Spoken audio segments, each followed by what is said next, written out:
Subscribe कीजिए दोस्तों हमारे चैनल को। नोटिफिकेशन पाने के लिए बेल आइकन को प्रेस कीजिए।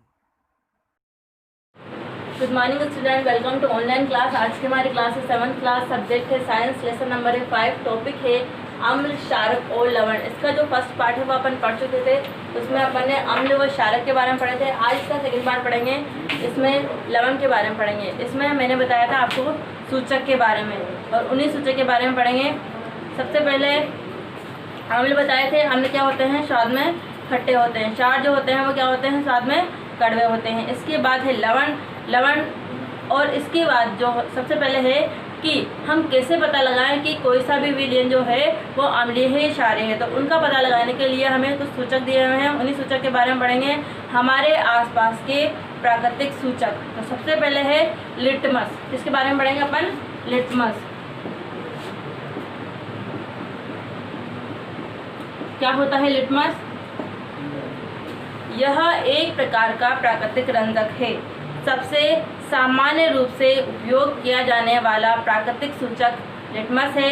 इसे लाइकेनोशैक से निष्कर्षित किया जाता है। आसू जल में इसका रंग जो होता है वो क्या होता है? मौव होता है। इसका जो रंग होता है मौव या नील शौन होता है। क्या होता है? नील शौन। ठीक है। इसके बाद जब इसे अम्लीय विलयन में मिलाया जाता है तो यह लाल हो जाता है। जब इसे इसका रंग क्या होता है? मौव होता है। जब इसे अम्लीय विलयन में मिलाएंगे तो इसका रंग क्या हो जाता है? लाल हो जाता है। जबकि जब इसे क्षारीय विलयन में मिलाया जाता है तो इसका विलयन जो रंग होता है वो क्या होता है? नीला हो जाता है। यह विलयन के रूप में अथवा कागज की पट्टियों के रूप में उपलब्ध होते हैं, और इन्हें क्या कहा जाता है? लिटमस पत्र कहते हैं। सामान्यतया यह लाल व नीले लिटमस पत्र के रूप में उपलब्ध होते हैं। ठीक है। इसके बाद हम बात करते हैं कि कोई भी विलयन हमें पता लग जाता है लिटमस पत्र के आधार पर कि वो अम्लीय है या क्षारीय है, लेकिन ऐसे विलयन जो लाल व नीले लिटमस पत्र के रंग को परिवर्तित नहीं करते हैं क्या कहलाते हैं? उदासीन विलयन कहलाते हैं। चलिए परिभाषा नोट करना कि ऐसे विलयन जो लाल व नीले लिटमस पत्र के रंग को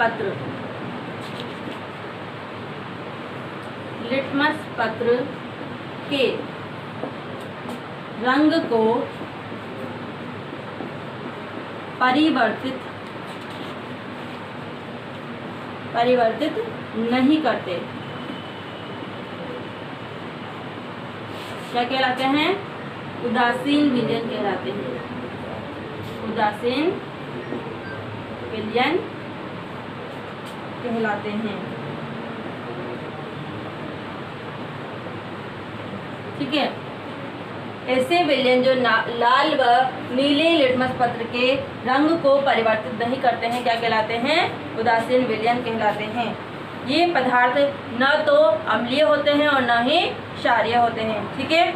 इसके बाद हम बात करते हैं उदासीनीकरण के बारे में। सबसे पहले इसको नोट करना। अब है उदासीनीकरण।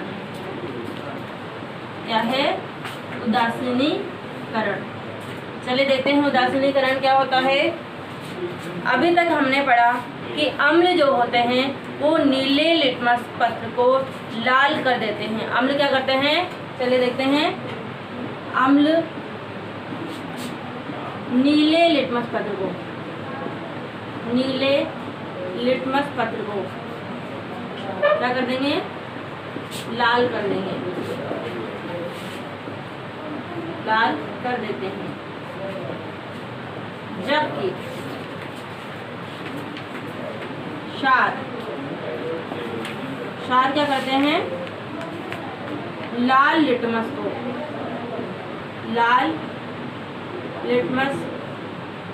पत्र को क्या कर देंगे? नीला कर देते हैं। ठीक है। इसे हम देखते हैं एक बार फिर से कि अम्ल जो होते हैं वो नीले लिटमस पत्र को लाल कर देते हैं, जबकि क्षार जो होते हैं वो लाल लिटमस पत्र को क्या कर देते हैं, नीला कर देते हैं। ठीक है, अब है कि इसमें हम इसको याद करने का एक और तरीका है अम्ल। चलिए देखते हैं।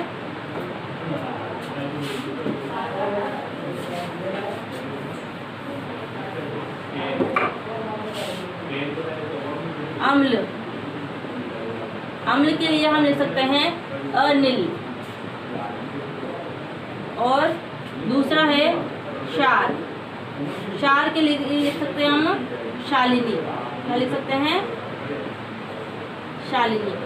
अब अम्ल क्या करते हैं, नी से नीला, नीले लिटमस को ये क्या कर देंगे, ल से लाल, क्या कर देंगे, लाल। जबकि क्षार जो होते हैं वो शालिनी, शाका क्षार, तो ये इसमें शालिनी है, तो इसमें क्या है, ली, तो ली से लाल, लाल लिटमस को क्या कर देंगे, ये नी, क्या कर देंगे, ये नीला। इस तरह से हम इसको याद कर सकते हैं कि अम्ल जो होते हैं वो नीले लिटमस पत्र को किसमें परिवर्तित कर देते हैं, लाल में। ठीक है, जबकि क्षार जो होते हैं वो लाल लिटमस को किसमें परिवर्तित कर देते हैं, नीले लिटमस में पत्र परिवर्तित कर सकते हैं। ठीक है, अब हम देखते हैं कि किसी विलयन, जैसे कि मान लो उसमें अम्ल में क्षार को मिला दिया जाए तो क्या होता है। जब किसी अम्लीय विलयन में क्षारकीय विलयन को मिलाया जाता है तो दोनों विलयन एक दूसरे को उदासीन कर देते हैं। क्या करते हैं, जब किसी अम्लीय विलयन में क्षारकीय विलयन को मिलाया जाता है तो वो क्या कर देते हैं, एक दूसरे को उदासीन कर देते हैं। जब किसी अम्ल और क्षार के विलयन को उचित मात्रा में मिलाया जाता है तो विलयन की जो प्रकृति होती है ना तो अम्लीय रहती है और ना ही क्षारकीय। दूसरे शब्दों में हम कह सकते हैं कि अम्ल व क्षारीय की जो प्रकृति होती है वो विलुप्त हो जाती है। इस प्रकार से जो विलयन होता है वो तो न तो अम्लीय होता है न ही क्षारकीय।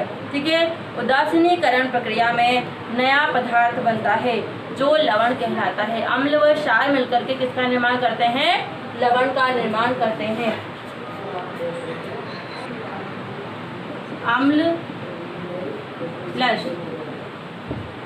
क्षारक मिलकर किसका निर्माण करेंगे, लवण प्लस जल का निर्माण करते हैं।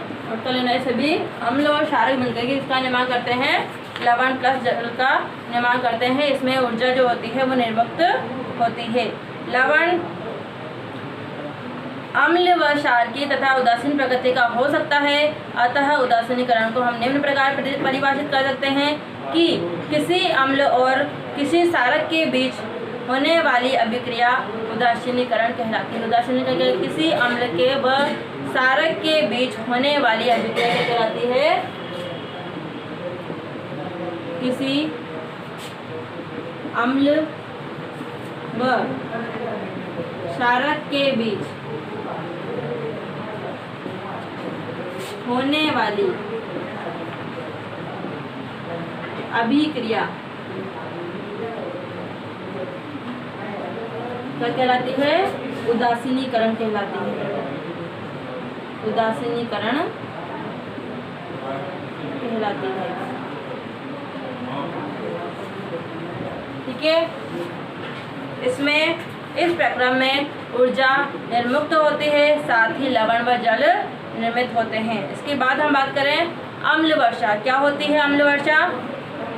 अम्ल वर्षा के क्षतिकारी प्रभावों के बारे में हम जानते हैं। जिसे नाम से ही पता चलता है कि जल में अम्ल की मात्रा जो होती है वो अत्यधिक होती है, वह क्या कहलाता है, अम्ल वर्षा कहलाती है।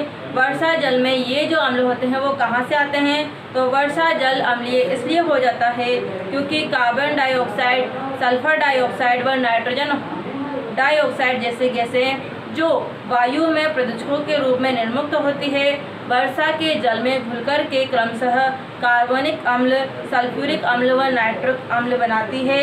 अम्ल वर्षा भवनों, ऐतिहासिक इमारतों, पौधों व जंतुओं को क्षति पहुंचा सकती है।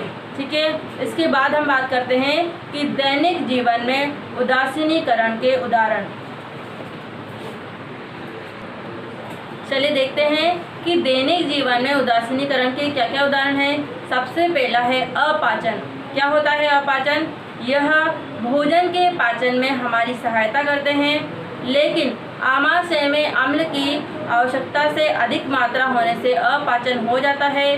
कभी कभी अपाचन काफ़ी कष्टदायक होता है। अपाचन से मुक्ति पाने के लिए हम दूध या मैग्नीशियम जैसा कोई प्रति अम्ल लेते हैं जिसमें मैग्नीशियम हाइड्रोक्साइड होता है। दूध या मैग्नीशियम मैंने लिखाया था आपको अम्ल में, जिसमें क्या होता है, मैग्नीशियम हाइड्रोक्साइड होता है। यह अत्यधिक अम्ल के प्रभाव को उदासीन कर देता है। इसके बाद हम बात करते हैं चींटी का डंक। जब चींटी काटती है तो यह त्वचा में अम्लीय द्रव डाल देती है। डंक के प्रभाव को नमी युक्त खाने का सोडा, सोडियम हाइड्रोजन कार्बोनेट तथा कैलेमाइन विलयन मलकर के उदासीन किया जा सकता है, जिसमें जिंक कार्बोनेट होता है। इसके बाद है दूसरा अगला उपयोग है मृदा के उपचार में। तो रासायनिक उर्वरकों का अत्यधिक उपयोग मृदा को अम्लीय बना देता है। यदि मृदा अत्यधिक अम्लीय या अत्यधिक क्षारीय हो तो पादपों जो भी है उनकी वृद्धि अच्छे से नहीं होगी। जब मृदा अत्यधिक अम्लीय होती है तो उसे बिना बुझा हुआ चूना, जिसे बोलते हैं कैल्शियम ऑक्साइड, बिना बुझा हुआ चूना जिसे बोलते हैं कैल्शियम ऑक्साइड, बुझा हुआ चूना जिसे बोलते हैं कैल्शियम हाइड्रोक्साइड, जिससे सारकों से उपचारित किया जाता है। यदि मृदा क्षारकीय हो तो उसमें जैव पदार्थ मिलाए जाते हैं। जैव पदार्थ कंपोस्ट खाद मृदा में अम्ल निर्मुक्त करते हैं, जो उसके क्षारीय प्रकृति को उदासीन कर देते हैं। इसके बाद है कारखानों का अपशिष्ट। अनेक कारखानों के अपशिष्ट में अम्लीय पदार्थ मिश्रित होते हैं। यदि ऐसे पदार्थों को सीधे ही जलाशय व नदियों में बहने दिया जाए तो मछलियाँ व अन्य जीवों को अम्ल नष्ट कर देते हैं। अतः कारखानों के अपशिष्टों को जलाशय व नदियों में विसर्जित करने से पहले क्षारकीय पदार्थ मिलाकर उदासीन किया जाता है। ये वाला जो लेसन है हमारा यहाँ पे कंप्लीट हो चुका है। इसका आपको होमवर्क करना है। कोई भी चीज़ अगर इसमें से समझ में नहीं आती हो तो आप हमसे पूछ सकते हैं, ठीक है।